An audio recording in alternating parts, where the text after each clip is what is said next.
And we are rolling in, going free, ladies and gentlemen. It's wonderful to be here with you all. Could you please share the URL with your circles of influence so that while we are together for this wonderful roll in, going free, we will have as many hearers here as possible to hear the good words that we have to share, the tips, the concepts, and to catch up with our great friend, Aussie Mike, and speak with him about all that he's been up to.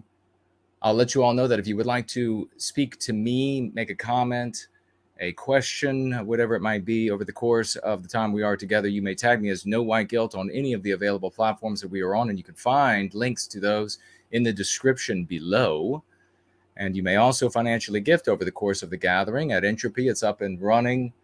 Of course, at D Live now, it's back on track, and also on Odyssey and Cash App.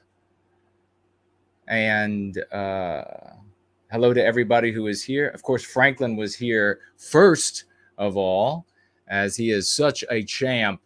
So great to see you, brother. So is Amanda and Maiden. Hello to both of you. We're going to bring from backstage here in just a moment. I have some words for you about this great gentleman. Many years ago, the great Jared George and myself came across Aussie Mike, and he's just an amazing guy. What makes him so amazing? It's the size of this guy's heart. He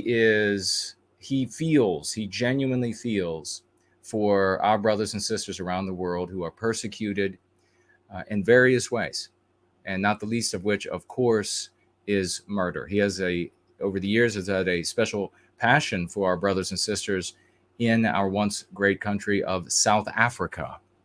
And that is very meaningful to me as well, because of the horrors that we endure in that now hellhole on planet Earth, as we see many of the places across the West beginning to resemble, and already have resembled in a micro-fashion way, the worst places in South Africa.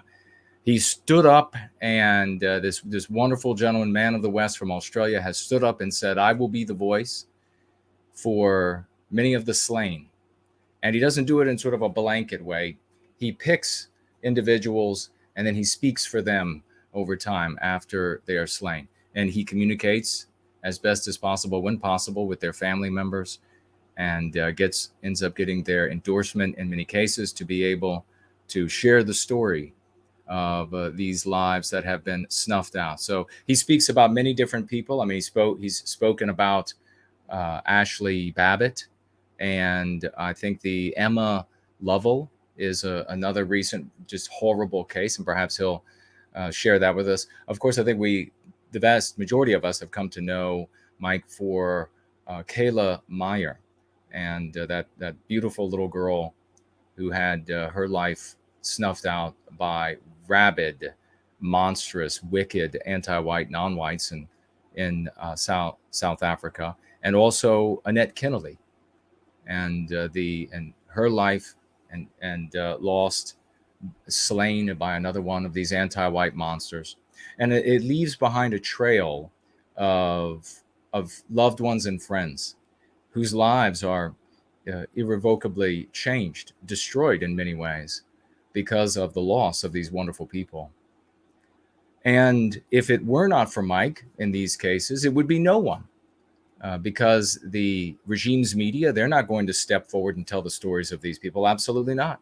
Because this contradicts these slayings, these murders, these ritualistic, sadistic torture and rape and murder of these various members of Western kind, contradicts the anti-white narrative that white people are all evil unless they're anti-white, and non-white people, unless they care about white people, non-white people and these privileged groups that call themselves victim groups are all good and can do no wrong.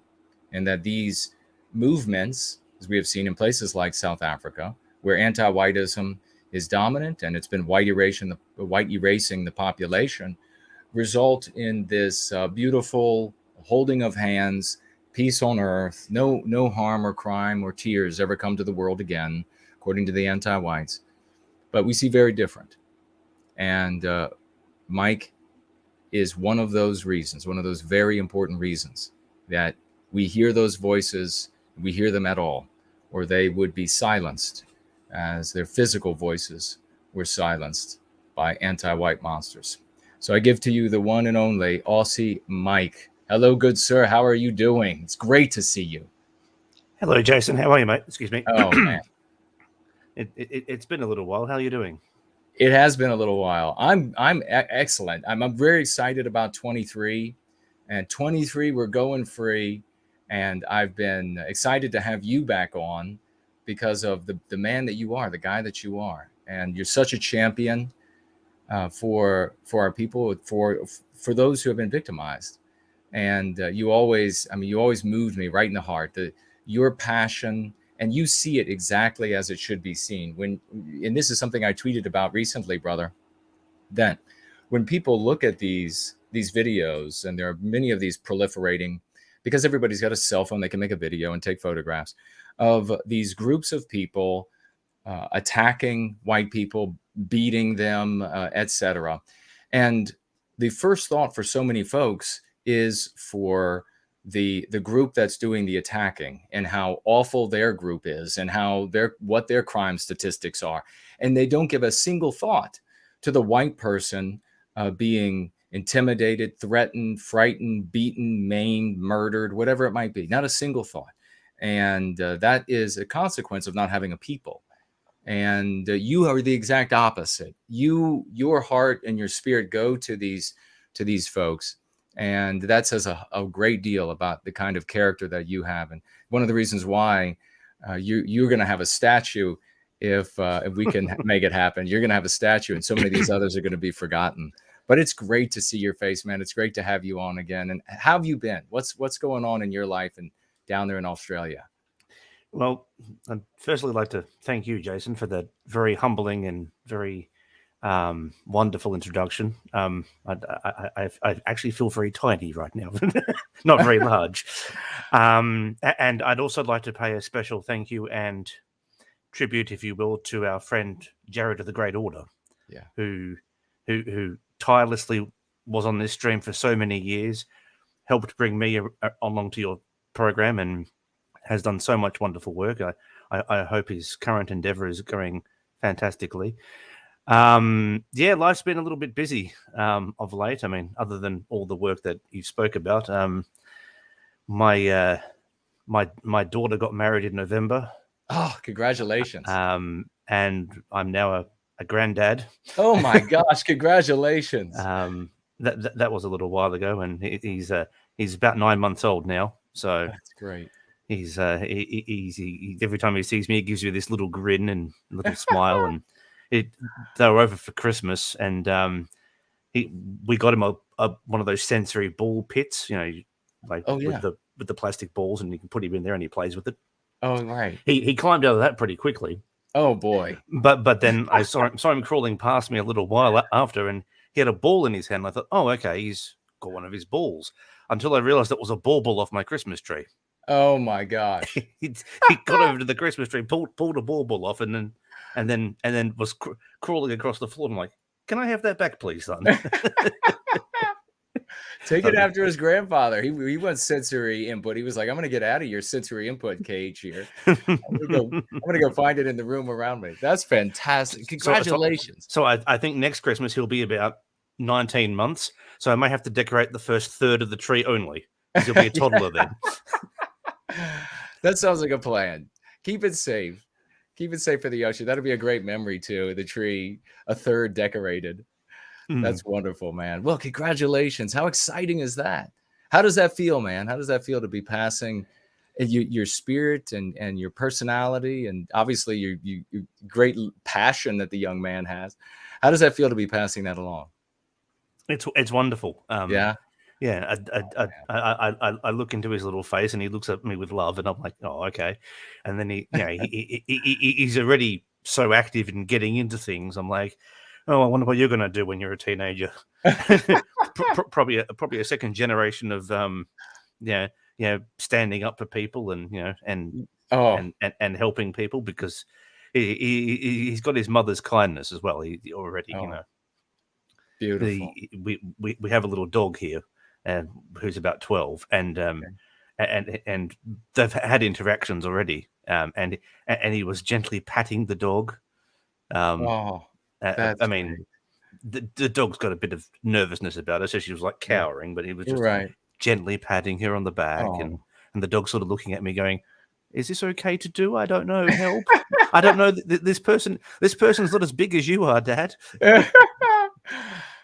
Oh, that is so wonderful. Well, he has just an epic grandfather that he can be most proud of as he gets older, and being able to stand. I mean, doing what you're doing and persisting with it over time. I mean, you're not just, it wasn't like a one-off. So it's just so remarkable. And that's going to be something that I hope he will be able to walk in the shoes of the old man of the family, and will always look up to you with great admiration. And I know we'll be speaking highly of you. So if he ever has any questions for us, we'll be able to tell him all about Aussie Mike. Rest assured. Well, how has that been? So you've had your daughter got married, and you got this grandchild, and what else is going on for you, brother? Well, just a lot of the same type of work in what we do. I mean, unfortunately, it'd be very nice if things had just stopped being anti-white, but unfortunately, we have to sort of keep chipping away. But yeah, it's interesting. I just touched on a brief thing you mentioned about the families, especially of those in South Africa who I've been speaking about. When this all sort of started for me, I think was 28. It's been a very long, blurry time the past few years, but with everything else in life. But I remember I found Kayla's story and couldn't find anything outside of some news reports in South Africa. Wow. There was nothing in Australia. There was nothing in your great country. There was nothing in the UK. And I thought, well, this little girl has been murdered and slain. And I thought, well, someone has to say something about it in the wider world, because people need to know about her. And so I went ahead and I did a post on an alternate social platform, not like Facebook or anything, but a platform more in keeping with our way of thinking, I guess you could say. Mm-hmm. And that post did reasonably well and had a couple of hundred, reposts and so forth. And I thought, well, that's nice, but that's going to get buried under a pile of other posts that people make. And I wanted something Right. more permanent. And I thought, so I went over to our good friend, old Facebook, and I made a memorial page for Kayla and put up the story and an image of a graphic of the story and so forth. And then I actually shared the page throughout the world, in the UK, America, in South Africa, and here in Australia, with a small financial contribution just to make sure it got out there. Mm. And at this time, I didn't know Kayla's family at all. I just did this on my own volition. But the Facebook page got messaged by someone who wanted to know who started the page. And they introduced themselves by first name only. And I sort of went, well, that's a little unusual, because to me that implies that the person messaging me, or the person who created the page, I should say, is probably expecting a recognition of that first name. Oh. And I didn't know the name. And so I left it for a day and sort of thought about how I would respond. And then I went through and responded, and I introduced myself and outlined where I was and what I did and the reasoning behind it. Mm-hmm. And then it was only a few hours later, because South Africa is 6 hours behind where I am. Okay. And a response came through, and it was actually the godmother of Kayla. Wow. But here's where it all links in.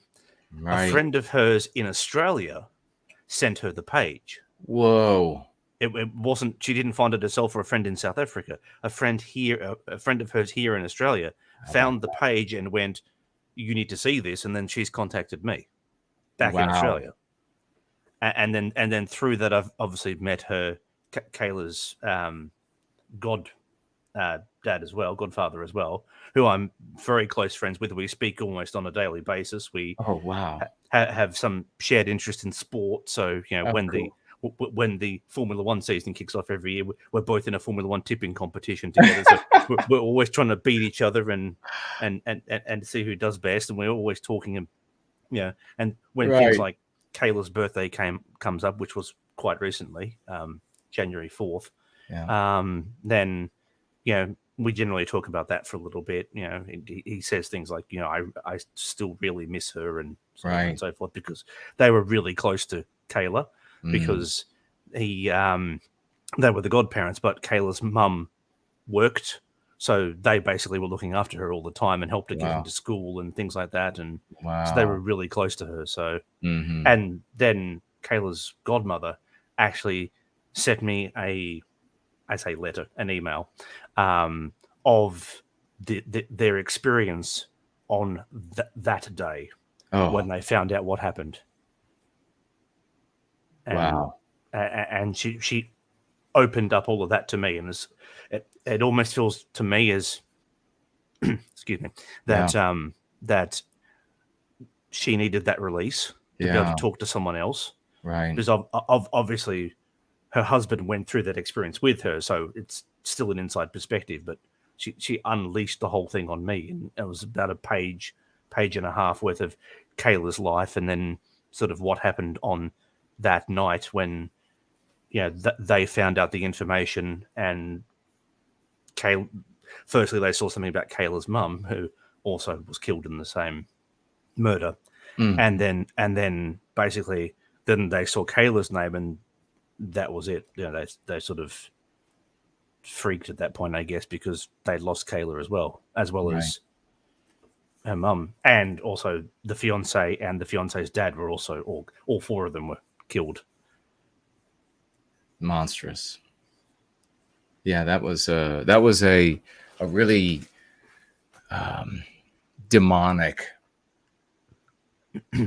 crime that and engendered by anti-whiteism. The dehumanization of our people, and it enables folks to look at us as nothing more than, hardly alive, able to be butchered, able to be killed.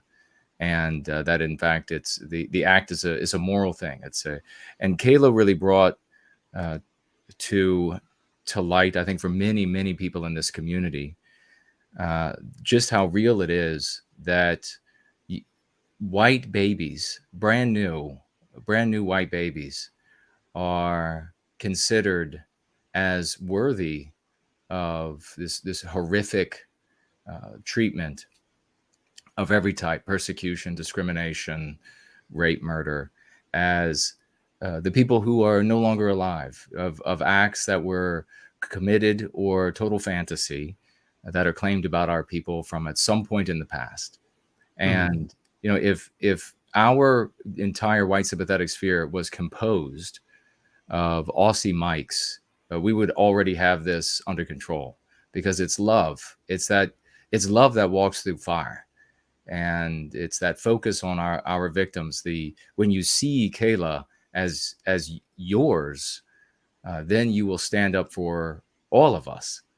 When you're focused on the people who just come to victimize, you never see us as a people. So that is such a beautiful and honorable thing, brother, that you took up what happened with her and became her voice. And we had a lot of really emotional shows about this back. What was it, like 2017 or 2018? Maybe maybe I think it was 2018. Okay. I think it was the same year that my mum passed. I think it was 2018. Okay. All right. And it's wonderful to, we say small world, but it's more like the spirit of our people uniting us. A friend of the godmother in Australia sees the post, reaches out to her, and then she reaches out back to you. That is really something special. Now you've become just these very fast friends with these wonderful people, and you have connections to other members of the family. Is that right? Or are there not with Kayla's family, but not with Kayla's family. But with Annette's mum. Okay. I've had some interaction with her as well. But Kayla's godparents, since what's happened with Kayla, have themselves become parents as well. Oh wow! They've had a little child. I think the child's about 18 months, 2 years old, maybe getting towards 3. And the godfather of Kayla basically said to me, "We're making you a godfather of our daughter." Oh my gosh! Wow, how splendid! That is beautiful. It may be some years before I get to see them because of various factors, but yeah. So basically, I'm the goddaughter to this little girl in South Africa whose parents I met through an unfortunate circumstance.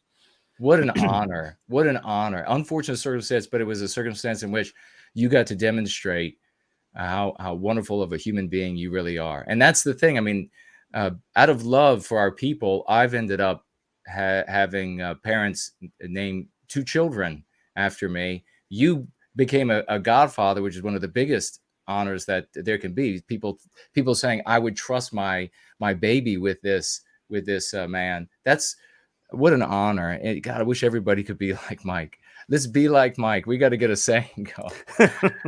Let's be like Mike. Well, we got Elaine Sabatino. We got a bunch of folks from back in the day. We got a lot of new people too. Elaine Sabatino is with us. Roger is here. Hello to you. And remote control. Hello to you and welcome. So if you're new, you don't know Mike. I mean, you're getting a little bit of an insight into what kind of a human being this is, and what I deeply down into the marrow of my bone believe that is the kind of person we all have to be. And then this problem of anti-whiteism will be remedied overnight. So that's great. God, I'm so happy to hear that about you. The godfather now of this little girl, right? Is that what you said? Yeah, she's a little girl. And you have a grandson as well. Boy, it's been a wonderful, I guess, association. But then over the past year, really something special with these relationships developing. Yeah, it's amazing. But the sad truth of it is, my friend, that these issues aren't localized in South Africa because, as you mentioned, Emma Lovell at the top of the program, that was in Australia. Um, she Emma was actually from the UK originally. She immigrated out here, and it was Boxing Day, December 26th, for those who aren't familiar with what date Boxing Day is.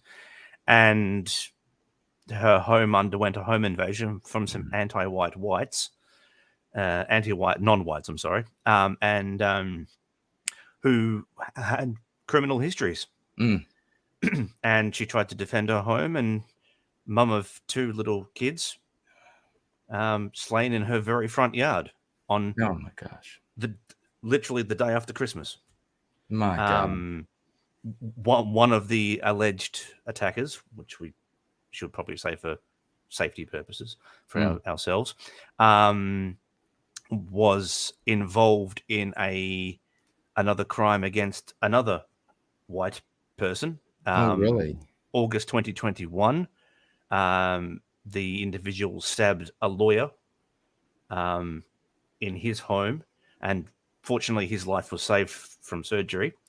Wow. And another one of the alleged people involved in the attack was released from police custody the morning of the attack. Oh my gosh. That's the kind of thing that we hear all the time. And I think we have all of our lives, unfortunately, because we all have come up in this anti-white West. Now, none of us are alive that got to experience governments in the West that cared the least bit about us and cared the least bit about Western kind, the white race. And since we are members of that group, cared the least bit about us as individuals. And it's the kind of story we hear all the time. In the States, it's always the same. Anti-whiteism has created this kind of environment that created the conditions for Emma to be butchered in her front yard on Boxing Day, one day after Christmas. They let these malefactors are in the country. They obviously hate the white race. Every one of these acts is, you have to presume, if you use a reason and logic whatsoever, is based in some part on the actor's hatred, the criminal's hatred of Western kind. You can't honestly think that they butchered her and were magnanimously overlooking this anti-white narrative of the world, that white race has done nothing but harm the non-white peoples of the world, done nothing but kept them down, done nothing but victimize them and everybody they care about. So it's preposterous to think that that is not to some degree on their mind when they commit these acts. But then you have the case of coddling of criminals, and you know very well that if these criminals, if no non-white people were ever capable of criminality, it was only white people, there wouldn't be any easy handling or kid gloves of criminals in the West. They would be, it would be like Procrustean. Every offense would have a Procrustean outcome. But you have these folks, and it's nothing but excuses for them, and then released out on the street. So that very morning, the one you're saying was already had attacked and tried to murder a white person in their home, a lawyer, you said, and the other one released that very day, on the day they came to end this beautiful woman's life, and she has two children, you say? Yes, I believe she has two young kids. If I got to reiterate, I can't say it enough, because, and I really seriously mean that, I can't say it enough. If we as a people cared about our people the way that Mike cares about these victims, this would be over. Anti-whiteism would be done. We would collectively say in a single voice, enough, and it would be as loud as all of the nuclear bombs going off in the world all at once, and that would be the end of it. But as long as folks stay focused on the aggressor and what group they were born to, as long as they continue to stay focused on that, we're not going to move on to bigger and better things like preventing Emma Lovell's from being murdered in their front yard. What else is there anything else you wanted to share about her and her story and her family? honestly, I don't know much more than that. I mean, but I would raise this point that story was spread over the east side of the country. I found out about it through someone on Twitter, but I did have a look on the news sites in my local city. Not a peep. Didn't see anything about it. I mean, I live within the same country, and it didn't. I don't know about the other capital cities of Australia, but here where I am, it didn't even register a mention. No, again, because it contradicts the anti-white narrative. And so they're definitely not going to be, they'll get a case of some white criminal malefactor loser who goes and harms a non-white person. And obviously we object to that. Innocent people should not be harmed. But they'll take that case and they will write it in the sky. They'll make movies about it and everything. Unfortunately, something along the lines of what you've just mentioned really happened a few months ago, somewhere toward the middle of last year, I think, or just after, where a white individual who was obviously not nice or whatever did harm a non-white person in our community and killed the non-white person, and it was everywhere. It was on every news media. It was all over social media. There were rallies, everything, the whole works. But as you rightfully point out, no one should have the right to take anyone's life, regardless of who you are or what you think you are. But that's just the chalk and cheese of the whole situation. Yeah.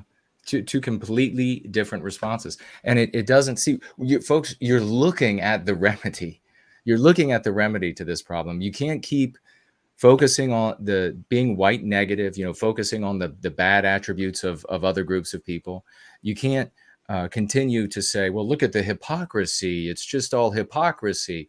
You can't keep waiting for some sort of power, men marching in the streets, angry, that's somehow going to force news agencies to do the right thing and to talk about the Emma Lovells and how that's vastly more an occurrence, a norm across the West than the opposite. Of course, we condemn both, but it's far more the norm that white people are being butchered, gang raped, etc., and it's not reported. The way to stop this is to spread exactly what we're doing here. Is to change your focus. You got to focus on us. You got to care about us. You focus on us. You care about us. You center us. And everything else will take care of itself. And you have the evidence everywhere for you to understand this. Now, you followed the case of Annette Kennelly too, and this was another heartbreaker that I'm sure a lot of the new folks who are showing up don't know anything about. I wonder if you could tell us a little bit about Annette, because you became friends with her mother, I recall. Is that right? Mm-hmm. Okay. Well, Annette was a little different for me because Kayla's murder happened about 2 years prior to me finding out the story. So that was a retroactive thing that I did there. But by the time 2018, it was 2018, we were talking about what date all this was. Oh. It was 2018. I was already moving in the circles that I still do in terms of farm murders, farm attacks in South Africa, all the other issues that we in our community have to address and speak about. And by that time, I'd started making a few connections with some people in South Africa on Twitter. Twitter's the main platform I use. I've done well so far. I've done all the work I've done, and I haven't been kicked once off Twitter. So yeah. I count that as a win. Yes. So I'd made some connections here and there. And one of the connections was Annette, because she was speaking about farm murders as well. And we somehow connected directly on that platform. And one afternoon here in Australia, I happened to be looking through, as I do, and I saw the report of a farm murder in South Africa.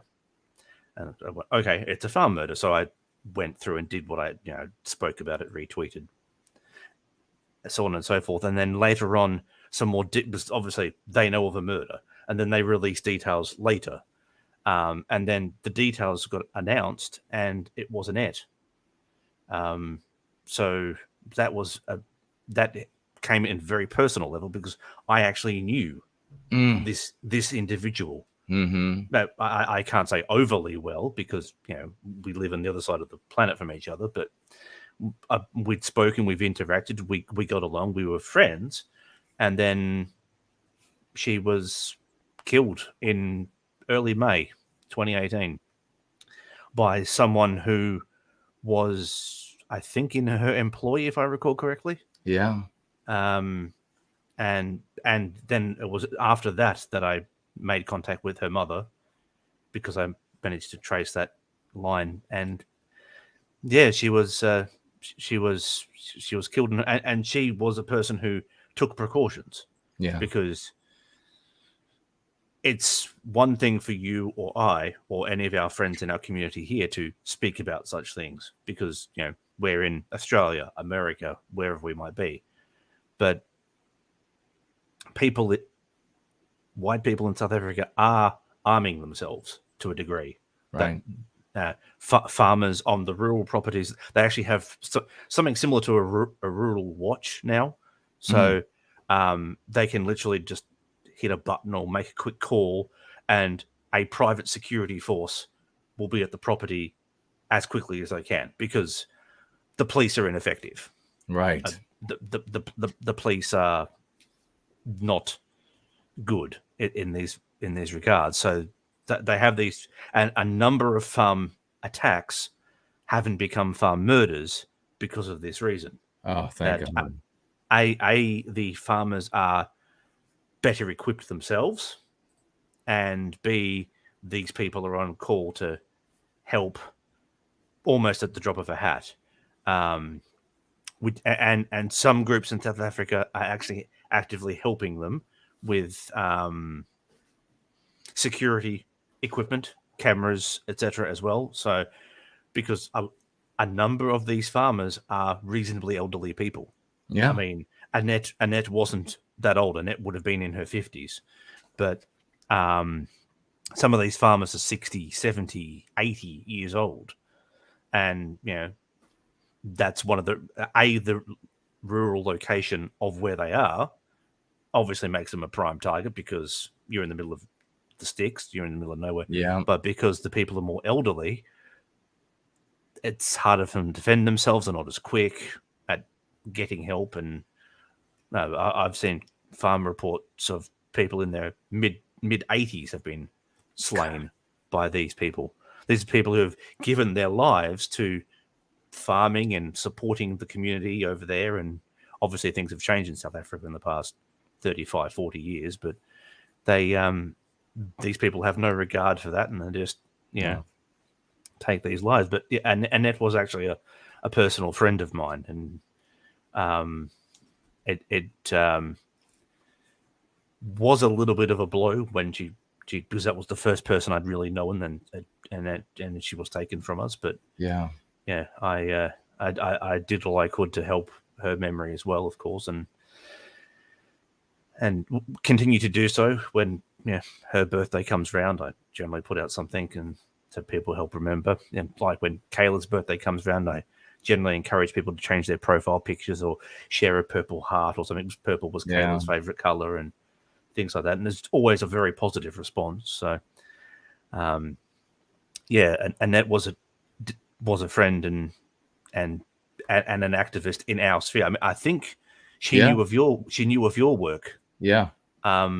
Because I recall something, I think on her Instagram. I think I may have mentioned it to you when we first spoke about Annette a few years ago, that she mentioned either Go Free or Born Guilty, which are over there.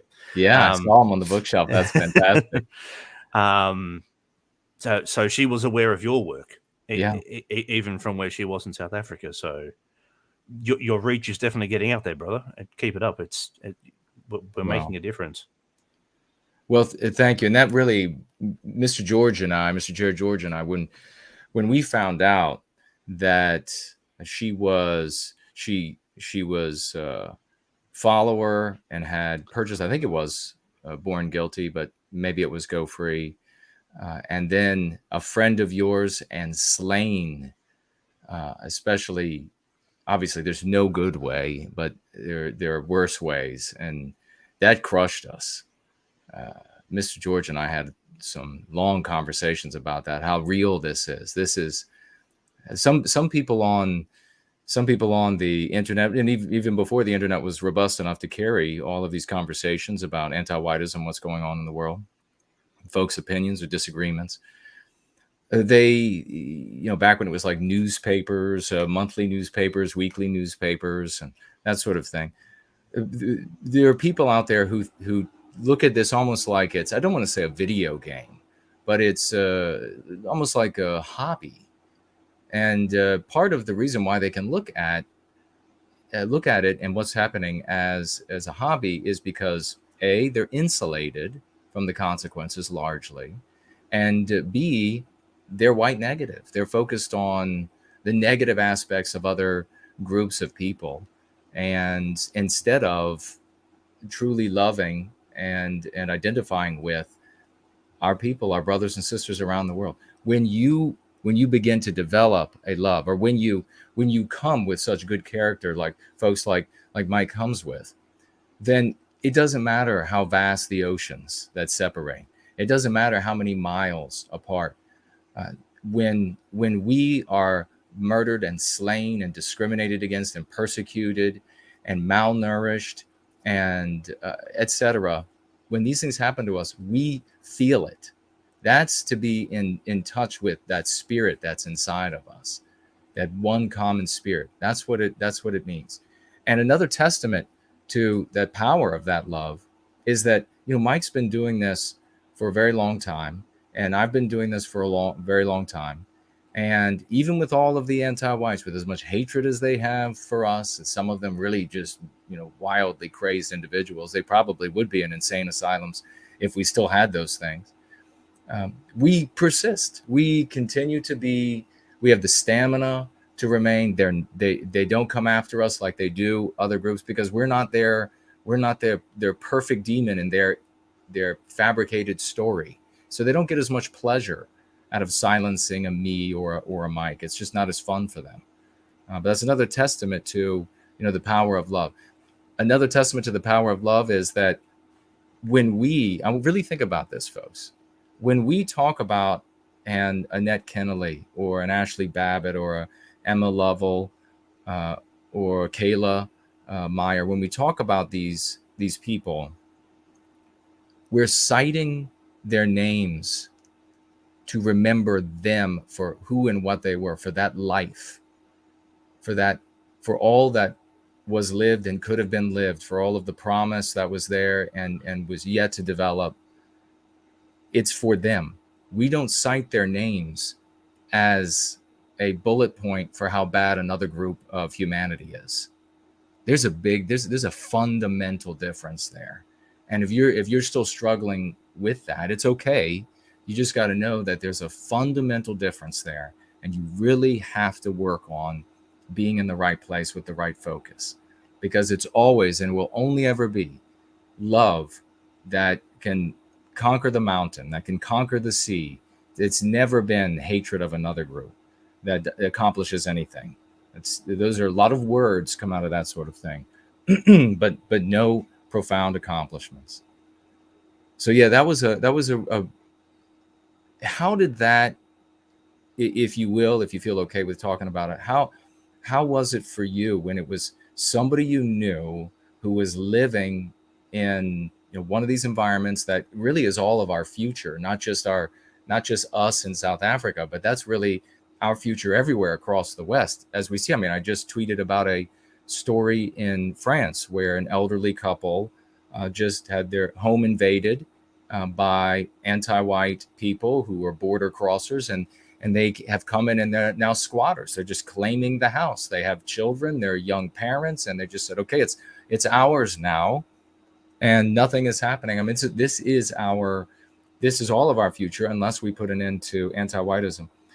How did it hit you? Or how did it hit you differently when you found out that Annette, somebody you knew, had faced these horrific consequences that sort of looms ahead of all of us?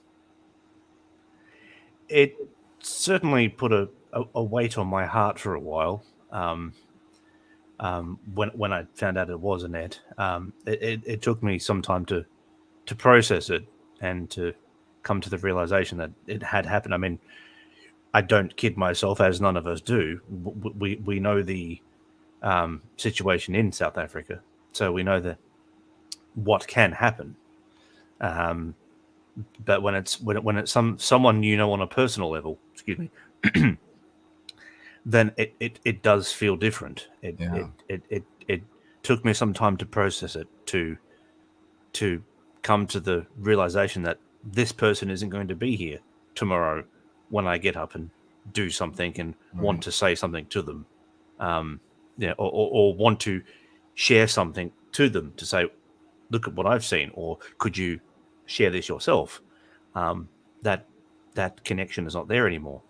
And obviously I spoke about Annette at that time, but the work still had to be done. What happened still had to be told. Right. But then when I took a moment to take a step back, there was a moment of grief. There was a moment of loss. Yeah. And then it invigorated a new fire within me to say, okay, we've had people lost before, which is sad, regardless of who it is. A loss of a life is a loss of a life, and it's a sad thing. But when it was Annette, I stopped and thought, okay, well, it gave me more impetus. It gave me more drive, more push, more fire to go, I have to do as much as I can. I have to do more. I have to find new ways to reach people. I have to find ways of doing things and to get whatever it is I need to say out there, because it may be the only opportunity to do so. And it gave me that. It gave me a greater desire and a greater fire to be a voice for our people, and to be a voice for these people, and to be a voice for our cause, and to give me that extra push. Not that I wasn't passionate before, but it gave me that. It gave me an extra impetus to just keep pushing all the time, because who are we going to lose next? Right. Yeah. And that's the thing. I knew that's how it would work inside of you, brother. I mean, it's when you really are filled with this passion of love, and you see the injury and you identify with the injury and you feel the suffering of our people. That's like an unending energy that just continues to feed. And every time there is a new slight, a new grief, a new murder, a new gang rape, that's the kind of thing that puts even more, as we say, maybe it's a saying all around the West, I don't know, but puts even more coal to it. It really inspires you to act in greater and greater ways. And this is the only thing. It can't be the reverse. It can't work the other way. So it has the stamina to go, and it's a really, God, I wish everybody was like Mike. I wish everybody was like Mike. It would be such a powerful thing.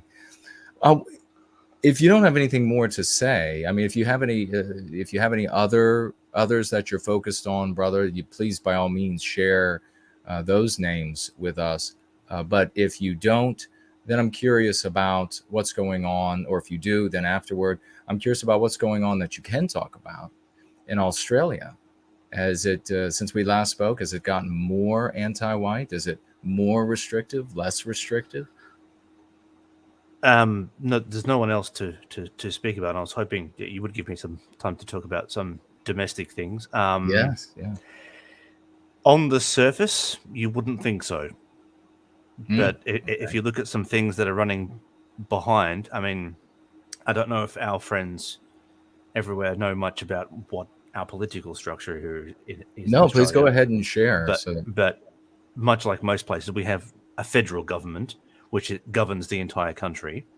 And then we have state and territory governments, which obviously govern the states and territories. And the Australian political system is basically a two-party preferred, much like the Democrats, the Republicans. We have the centre-left Labor Party and the centre-right Liberal Party. Now, that's the confusing bit. When I say liberal, it's normally the other way around, but the Liberals are our Conservative Party here.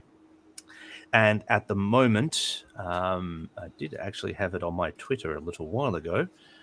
We had a federal election last year in which the Liberal Party was removed from office.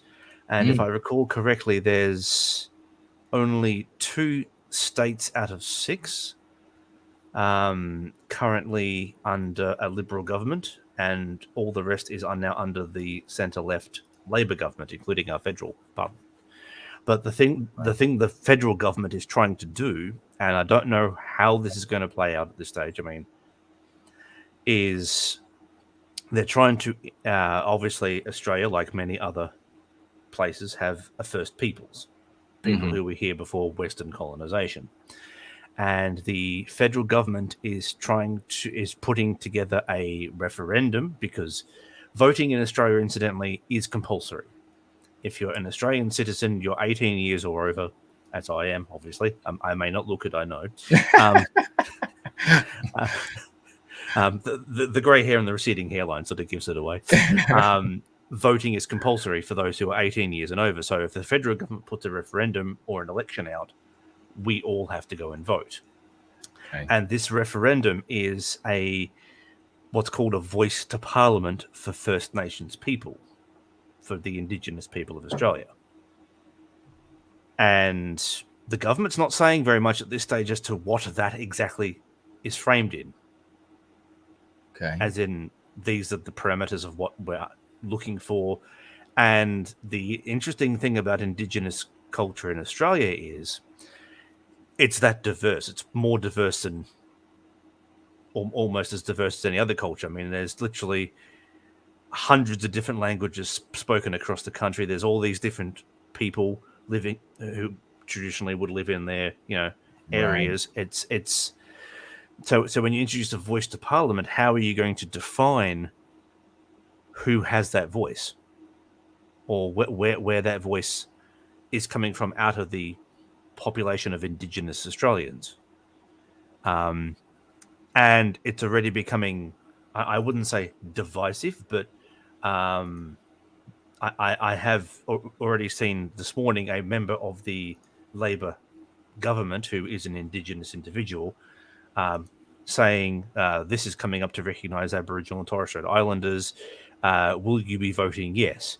And an Indigenous leader in the community has say, I will say no. So one Indigenous person who's aligned with the government is going, will you say yes? I presume they're probably in favour of it, right. Because at least they'd have the toe party line. Right. But this other Indigenous leader who's very prominent in the Indigenous community has said on Twitter, I will say no to this. And so, what's the thinking behind that, or speculation, or why are behind what he said? Why he's I don't know. Okay. His political leanings may not be in keeping with the current government. I don't know, but he is saying that he'll say no. Other Indigenous people are saying yes, and of course, and there's the rest of the community who still have to have a vote as well. But the government hasn't given detail. I mean, we don't have a date for the referendum yet. I mean, we're 12 days into the new year, but they haven't set a date for it. They haven't said these are the specifics of what we're looking for, or these are the specifics of, who will be this voice. I would raise the point, though, any person of Australian citizenship, myself included, federal parliament is a little different because there was an issue some time ago about where people came from and if they were eligible to be in parliament, because there's something in the constitution about renouncing foreign citizenship. And a few politicians got caught out by that about 5 or 6 years ago now. But as far as I'm aware, and we have Indigenous people representing Right. their community in Parliament, the one I just mentioned, for example, they can stand for election the same as if I wanted to stand for election in federal Parliament or state Parliament as an Australian citizen, I could do that. Generally one would want to be affiliated with the party because, parties have funding and so forth. But Right. I, along with anyone else in the community, who's obviously Australian and doesn't have foreign citizenship federally, federal Parliament, can stand for election. So would that not, by definition, if you are voted in, count as a voice to Parliament? Yes. Without question. That's my thinking there, because if an Indigenous person wanted to run for Parliament, and we have some Indigenous representation already in our federal Parliament, they are a voice for the community. So why do we need a special referendum which potentially could be divisive in our community, could hopefully not cause civil unrest, but right. I haven't got my crystal ball out yet today, unfortunately. But it certainly will create unrest in certain circles and could divide communities and cause disruption like that. And is it going to come down to whites and anti-whites, or how is it going to be split? We don't know.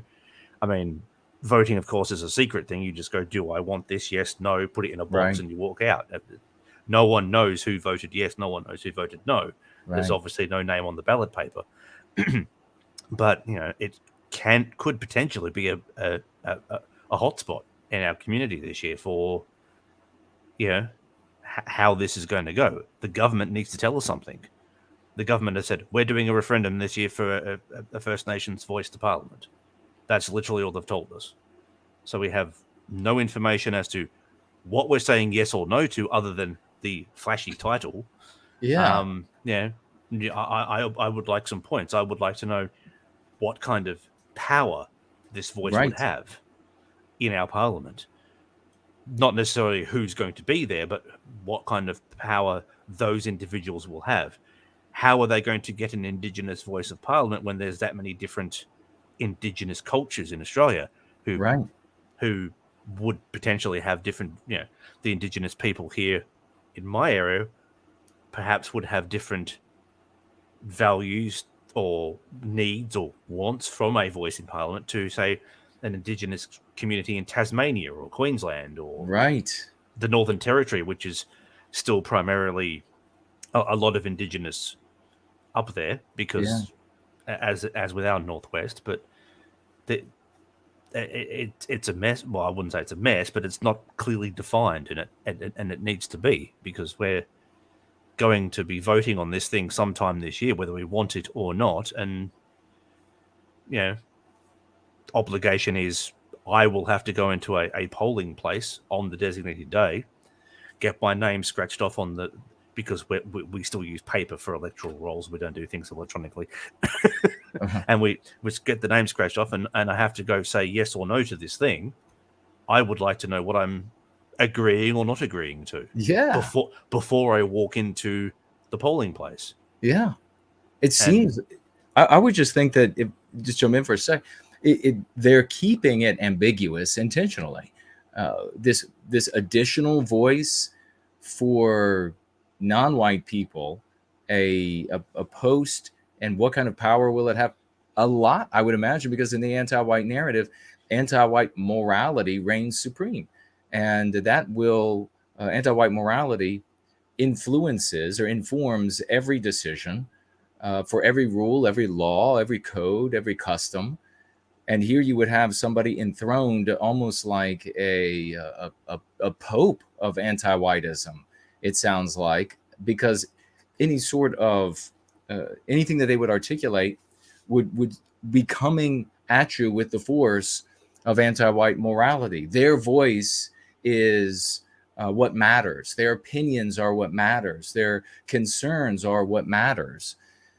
And then I think you're talking about, when you mentioned, wait a second, there are a lot of different non-white groups out there, these which you're referring to as indigenous groups. And I would imagine in the future, they're not going to exclude new non-white groups to Australia. So it would seem like this would be the camel's nose in the tent. And then they would say, well, surely this one post can't represent all of these different groups. We'll have to have more. Then they'll have you vote on that as well. I would like to just quickly raise a point, because as I mentioned, our current government was voted in last May-ish, I think the election was. And we here in Australia, unlike the American system, where you have, I guess they call it a presidential election, you vote for a president, and then you have your midterms, which are your Congress and your Senate and the House. Senate and the House. Thank you. Not too clued up on American terminology. My apologies.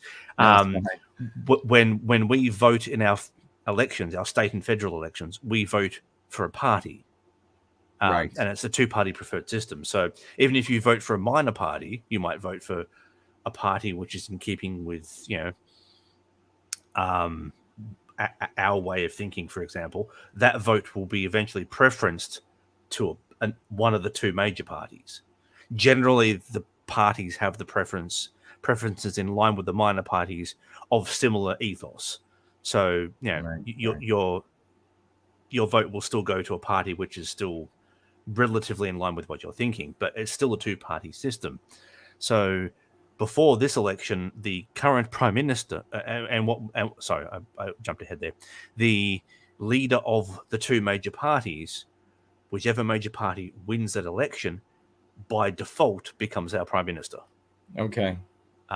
So at the last election, we had the Liberal Party in power, led by a gentleman by the name of Scott Morrison, and the Labor Party with the leader of Anthony Albanese. The Liberal Party got voted out. The Labor Party got in, not by a great margin, I should point out. I think they only got 77 seats. They need 76 to govern in their own right, so they've barely got across the line. So Mr. Albanese, by default, became our Prime Minister. And when this referendum thing started getting spoken about, the government has been very hush on it. They've just said we're having a referendum for voice to First Nation, for Parliament, and they've said nothing much else. And there's a quote here, which has popped up on Twitter, by the then opposition leader, Mr. Albanese, who said, and I quote, "I won't go missing when the going gets tough. I will accept the responsibility that comes with high office. I will lead a government that repays and rewards your hard work." And yet, where is he? Why is he not giving us this information that many of us already probably want? He's gone quiet. I mean, this has been going on for months now, this discussion, and we've had nothing from him as the leader of the country to define. Maybe they could still be working out the details, possibly. I don't know, but they still have not said anything. And he reckons he wouldn't go missing as the Prime Minister. And so where is he? But an interesting thing about our election last year was there were certain groups. Labor got enough to get across the line, but the Liberal Party lost more seats than Labor gained in the results. And that's because a number of teal independents, they're called, ran against key Liberal seats, and they won. Oh. So Liberal lost the seats, therefore contributed to them losing Parliament. I think Liberal now only have 58. They lost 17 seats in the election, of which Labor only gained 8. I think there's now 10 or so independents. But the interesting factor is, because all these independents were supposed to be, independent people, they're not associated with a major party, right? But these independents, a lot of them had funding from a climate group Climate 200, I think they were called. I haven't got the exact specifics in front of me, but these independents were receiving, and you pitch up your own money unless you're with a party, you'd have to pitch up your own money to run your campaign. Right. And yet a lot of these independents who were apparently completely autonomous from each other were receiving funding from this one group, Climate 200, I think they may have been called. And they ousted a pile of incumbent Liberal ministers. In fact, the person who was, I guess, earmarked to take over the leadership after the election, because the election was lost, therefore the Prime Minister would step down from the position of Prime Minister and just rejoin the party normally. The Treasurer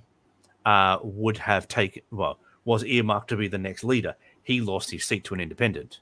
Wow. So he's out of Parliament altogether. And the person who took the leadership still has his seat, but wasn't the party's first choice to be leader. So, although, having said that, though, the person who is now the leader of the opposition, as it's called, the Liberal Party leader now, was in fact back in 2018, and this ties it all back to where we started from, was, I think, the Minister for Immigration, I'd like to say, or something like that, in a previous government. Okay. And he was active, very active in the beginning of 2018. And this sort of got me going as well, because I saw him making some noise on socials about South Africa. Oh. He was speaking about the farm murders and wanting to create special visas to get people into Australia because they're being persecuted. And I don't know to what extent that may or may not have happened. I'm not privy to government circles, but he was a strong voice in that when I was I'd found out about Kayla, and it all happened very fast. And then this gentleman, his name is Peter Dutton,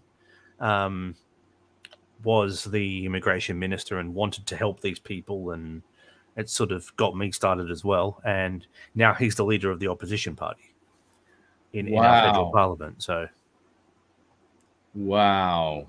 So I remember that now. I remember the stories back then of some, I guess he was the force in the Australian government that was talking about South Africa and talking about helping our people there and talking about their persecution.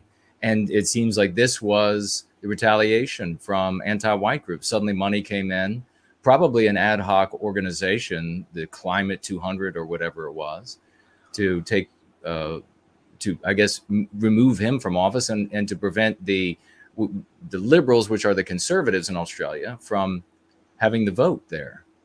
Well, Mr. Dutton wasn't removed from office. He's still in Parliament.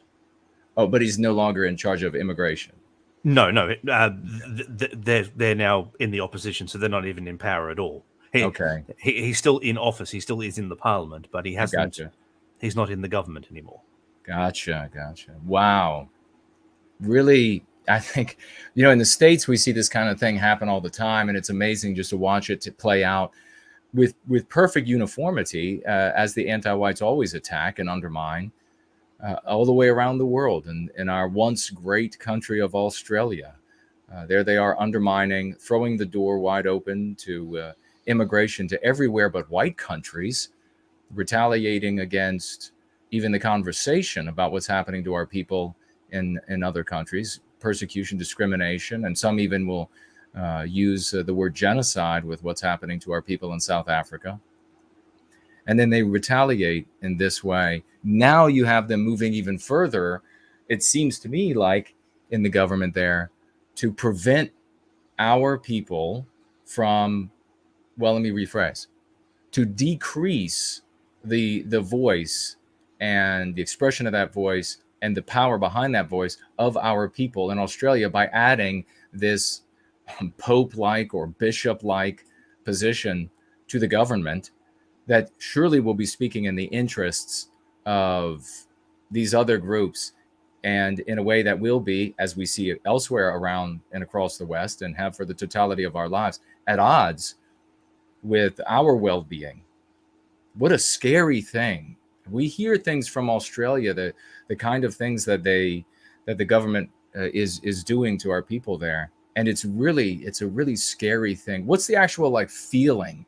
What do people is there just this regular sort of angst, or like what's the government going to do next? And in the States, I'll just say, we have come to the point where it's sort of like a shell shock. The anti-whites of either party, but it's primarily the Democrats, they're able to do whatever they want. There's no ramification. They're just above the law, and the Republican Party will complain, and then nothing ends up happening to these people. Time and again, border wide open by any reading of the law, everything totally criminal, and nothing happens to any of them. So it's sort of like a shell-shocked state. Well, what's it like there? It tends to vary a little on a state by state. I mean, Australians are actually reasonably intelligent people, despite what some people may think. And we have a pretty good sense of the difference between our state government and our federal government, or our state governments. Sorry, that should be plural, and our federal government. I mean, I think there's certainly an air of concern in the wider community as to this voice, because we don't have anything to absorb, no knowledge. Sorry, right. no knowledge to absorb and to gain an understanding. But the difference on different state levels. I mean, things in Victoria, for example, which I don't live in, incidentally, over the past few years have been quite an upheaval. Victoria is quite left-leaning at times. I mean, and a lot of people weren't happy, especially in the past couple of years, with what we've all been through globally with the pandemic. There was a lot of civil unrest in Victoria. Police got very heavy-handed.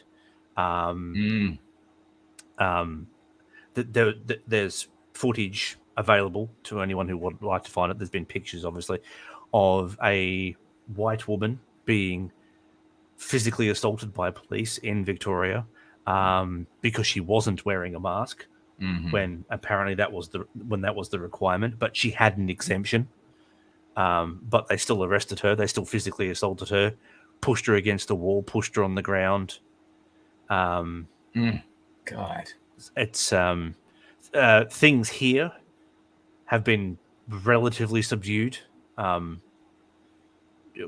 We're a lot different over in this part of the country compared to over east in terms of our views and our leanings, but we are certainly under the state Labor government for quite a while. Our last state election, the Conservative Liberals had 2 seats. They were almost completely wiped out. They managed to retain 2 of their seats. To form state government, they need to have 30 seats to govern. Wow. So Labor just, and I think Labor may even have control of the upper house here as well. Wow. So they pretty much have a free rein to, we would like to pass this legislation, and it just goes straight through. God. Well, to a point, because obviously there's still debate and people can still cross the floor for voting. Right. But they're in a very strong position here, and I doubt the next election, which would be in 2 years. 2 years, because our next state and federal elections both fall in 2025. I doubt that Labor is going to be voted out next election, because unless something majorly catastrophic happens to the incumbent government, or the opposition do something really spectacular, I don't see them making up 28 seats to form government in one election. No. So it's probably going to be another for 6 years of the Labor government here. Whether or not the Premier is still there, I don't know. He may decide to step aside at some point. But wow. Having said that, though, on the counterpoint, just to provide a bit of balance to things, the state government here did a fantastically good job, on the whole, of keeping us protected from COVID during the height of the pandemic. They shut the state border for about 2 years. Wow. You could only come into the state if you're essential personnel. You have a certain pass.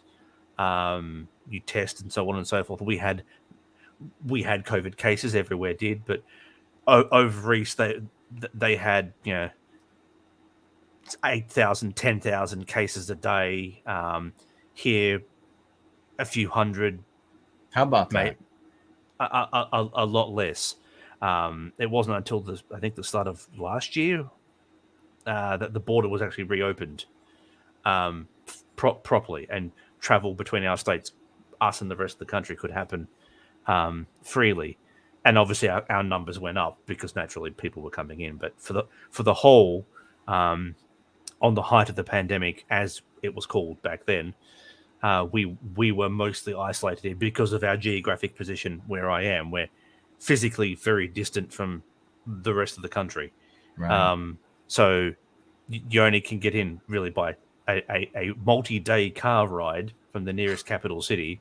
Wow. or a plane, and you can control that mostly. So so they did do a fair, but on the flip side again, the restrictions that were put into place did cost a lot of small businesses their business.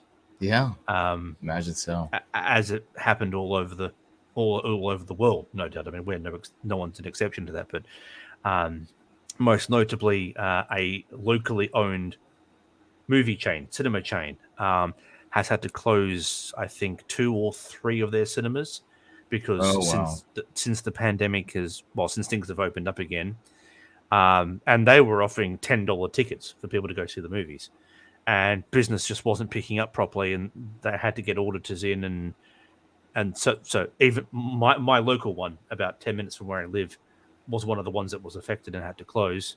Wow. But they're still operating, but they had to close down some of their businesses. I mean, and that's a cinema chain of multiple facilities. Right. If you spare a thought for the local cafe owner, Yeah. or the local hairdresser who couldn't open for months at a time and probably had to put a forever closed sign on their door. Probably family-owned businesses, but that's shame. Yeah, Real shame. But this voice to Parliament could be interesting, and I think it's certainly a watch this space situation at the moment for us for the next few months, until we know more, or until the referendum happens, I guess, whichever comes first. Well, will you come back to tell us more about this voice to Parliament when you hear some more about it?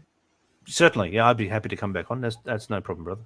Awesome. That's fantastic. I'm really curious about this because it seems like a model that could be used elsewhere across the West as well. And there's suddenly this voice. I'm sure I could see it now, a voice to Congress here in the U.S., and it'll be a brand new Pope-like position that will be headed up by some radical anti-white. Wow, scary, really scary. Now we don't have you for too much longer. I know you got to get down the road, so let's take a look at these questions, financial gifts that we have. Looks like we have at least 2 over here on entropy, and okay, we're blank over there. So the first is from Light of the Twin Lambs. Great to see you again, brother. It's been a little while. At $25. So please, let's get some 07, some August emojis. As I say that, I see there's Caleb, there's Lacey in the live chat showing up. Great to see you both. Let's get some August emojis for Light of the Twin Lambs, coming in with a $25 financial gift over here on Entropy. And his question is, I'm not sure how this question will be received in your community, but I suppose curiosity killed the cat.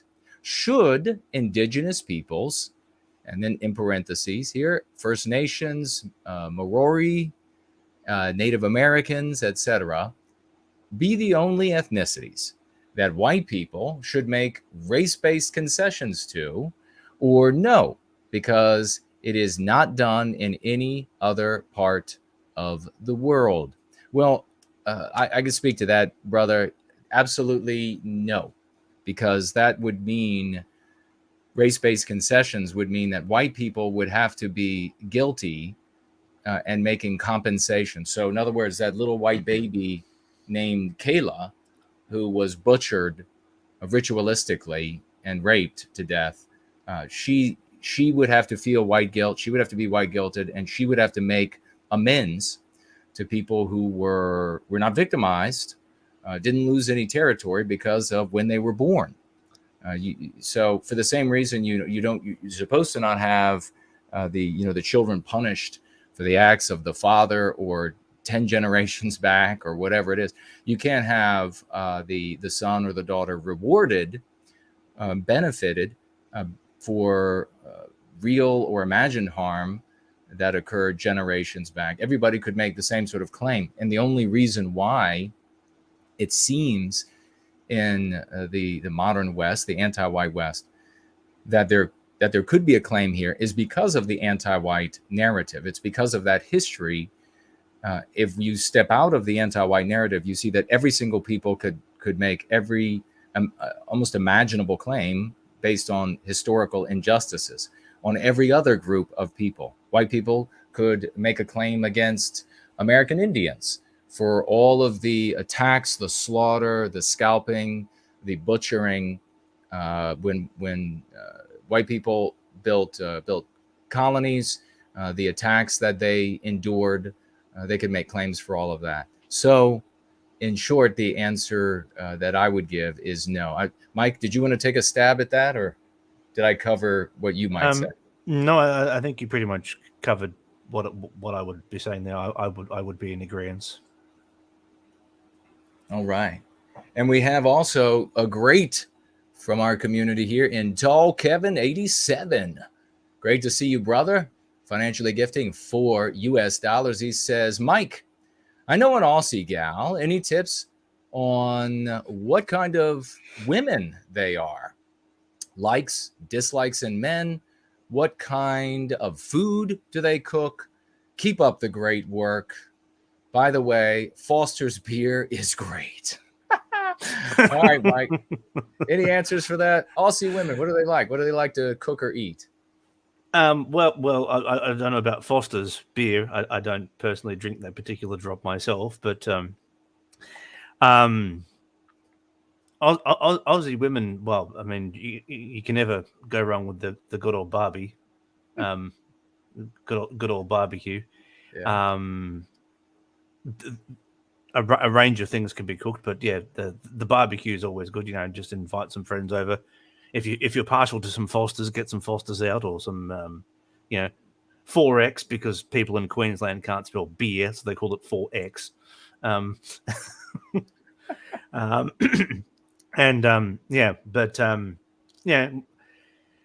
They well, if I may take my own beloved as an example, I mean, she still likes to be treated like a woman, but with respect, of course. I mean, whenever we go out somewhere, for example, I will open the car door for her, so she can get in and close the door. And sometimes she'll open the door and I'll just stand there and go, and she'll go, oh, sorry, close the door, and then I'll open it.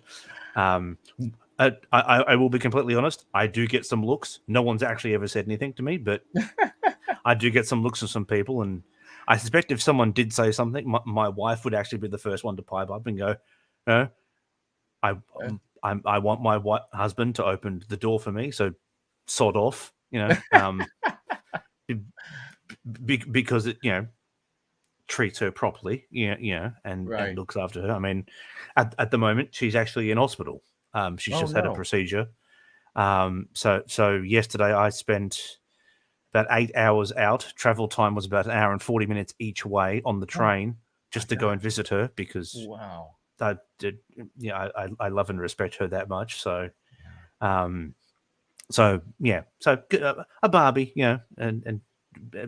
but treat Aussie women obviously with the respect, and be the upstanding man that we should be. That's great. Be the gentleman. I know that I've seen, so they're good looking women too, Tall Kevin. I've seen photographs. I've seen photographs, and I've seen the photographs of the beaches, and boy, they look much nicer than most of our beaches now here in the States, I must say. they've changed. They've changed in ways. But yeah, that's great. Great question there, Tall Kevin. Thank you.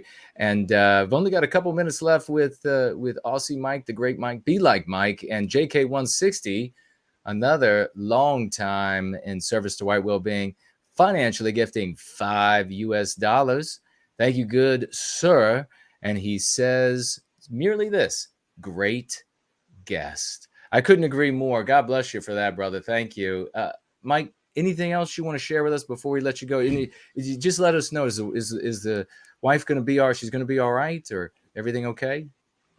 She'll be fine. She had a procedure on Tuesday. So when I saw her yesterday, she was a little sore and a little tired, but she'll bounce back. I have to go and look after the little grandson soon. So I just wanted to take the opportunity while I'm on the platform to just send the love of all of us like-minded people from Australia to all of our friends around the world, and to encourage you to stand strong, to be firm, to do the work you're doing, because we're all in this community. We all are in the white positive sphere, and we all have to look after each other as well. We obviously speak about a range and a diverse array of subjects that influence our people, but we're all here together. So I just encourage all of us to love each other, support each other always. Jason's always shown me a great deal of support and brotherly love, and it's very much appreciated. Just to look after each other and to be there for each other, and to just continue to chip away, because without voices like Jason, myself, and the rest of you in our community, if our voices stop and the voices of those who may not be with us but who are out there that we haven't connected with yet disappear, then what would the future hold for our people? Precisely. Man, you are absolutely one of our best. God bless you, man. We love you, and our best to your better half, and that she's recovers quickly and she's back home with you. And when you go today to take care of the little one, please give him a great big hug from all of us. We are going to stick together, brother. We are going to look out for each other. We're going to recapture our destiny. We love you, and we can't wait to have you back again. Message me as soon as you want to come back, and we will have you. We'll make it happen right away. But folks, that was Aussie Mike. Isn't he amazing? Let's have him back soon. Love you, brother. Have a great day, man. You too. Thank you very much. Thank you, everyone. All right. Bye-bye now. Bye all.